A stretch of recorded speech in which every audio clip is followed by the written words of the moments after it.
Hey YouTube, NC Shootist here. Got another disassembly video for you today.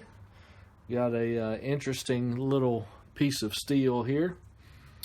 It's a Ruger P95DC. The DC stands for decocker, so it's got your decocking lever there on the slide. This is one of those unfortunate victims of the unconstitutional assault weapons ban. As you can see here, it came from the factory with a 10-round magazine. So I haven't gotten around to getting the I believe it's 15 rounds for these. It's a shame, only 10 rounds of 9mm in such a large frame pistol. But anyway, you can fix that with aftermarket magazines. I just haven't done that. So beginning with our video, as always, anytime we have an auto-loading pistol, we want to first remove the magazine, and second, we want to check the chamber to make sure it's unloaded. So we'll pull the slide back. We'll do a visual inspection of the chamber. We'll also do a tactile inspection. So, and not tactile. We'll feel around with our fingers. Make sure there's nothing in there. Okay, this pistol's not quite like Glocks or the Springfield XDs. You know, basically all you have to do with those is pull the slide back, flip a lever down, pull the trigger, pull the slide off, and you're done. This has an extra hidden step, and if you're not familiar with it, it can drive you crazy trying to figure out how to take it apart. So once we have the slide all the way back, you can see the magazine safety lever there. Okay, so what we want to do, we've got the slide all the way back, so we'll take our finger and we'll push that slide down out of the way.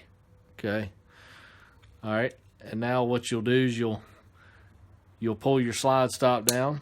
Okay, let your slide go. All right, and then I like to grip it like this and pull back, and you'll notice on the frame, maybe there's a small little hash right here on the frame that corresponds to the slide. So you line up those two hashes. Okay, pull your slide stop lever out. Okay, let your slide go, and then you don't have to pull the trigger or anything. You just pull the slide forward. Okay, and there's your frame, the lower receiver, I guess you'd call it, and you can see the internal workings of it here. Okay, now of interest is to note the way the decocking lever operates. I'm not sure if you can see that real well. Let me try to move some of this stuff out of the way. Okay, so inside you can see when I manipulate the lever, it flips this little cam up, and what that does is it moves the back of the firing pin out of the way. So you can see there, you can kind of see the firing pin is above flush. When you hit the decocker, it moves the firing pin out of the way so the hammer can drop and it never touches that firing pin. So that's the way the decocker operates. So the slide disassembly is basically like anything else with modern pistols. You take your guide rod spring out, and this one does have a little funkier interface with the barrel, and then pull your barrel out.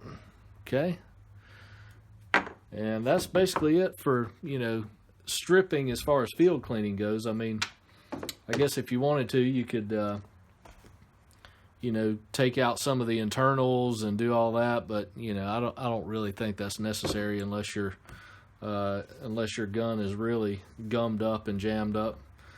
Now you can see here the guide rod and spring interface with the barrel in kind of this fashion.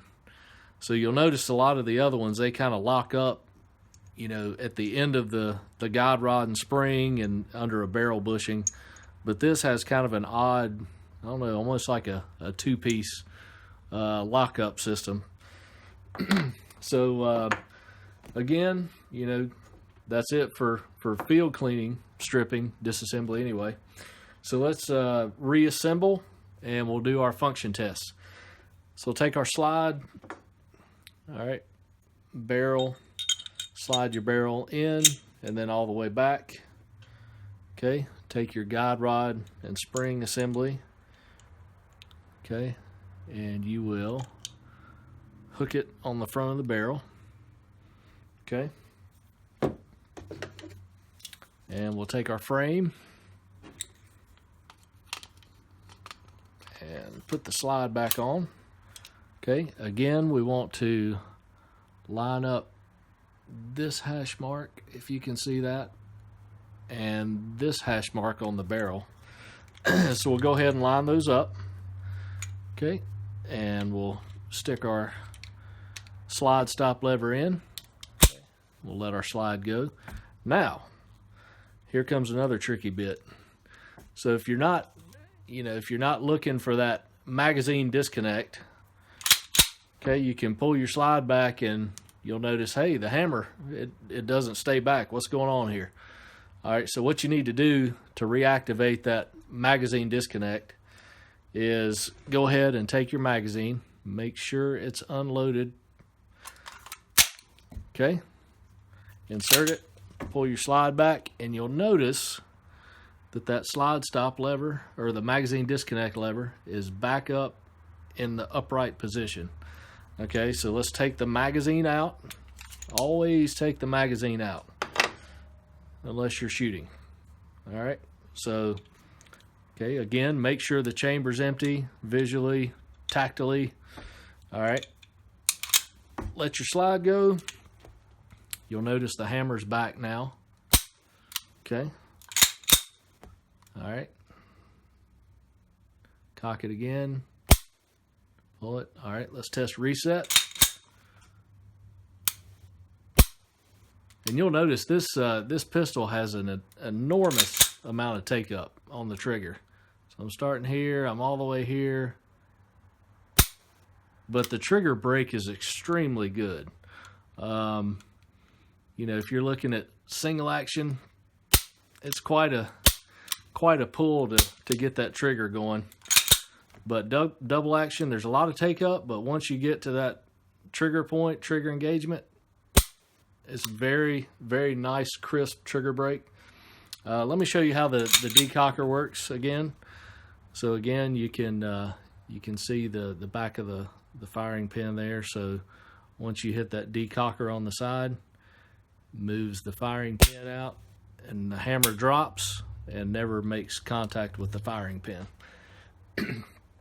So that's the disassembly and reassembly of a Ruger P95DC. Again, great shooting pistol. Unfortunately, it was in the mid-90s, early 90s, a victim of a horrible crime against the gun community. It was severely limited in capacity. So, but that's, you know, easily rectified now with new magazines. So it's a great shooting pistol, reliable, very accurate. It's got some good heft to it, so you don't get, you know, a lot of recoil like you do with some of the other 9mm pistols, especially with some of the lighter polymers that we have today. But a very good, dependable, reliable, everyday carry gun. It is a bit bulky, but if you're a large man, I'm not, you can conceal it easily. But again, if you can find one of these at a pawn shop or used at a gun shop, by all means, pick it up. Great shooting pistol. I highly recommend it. I appreciate you watching today. If you enjoyed this video, give it a thumbs up. Thanks, and God bless.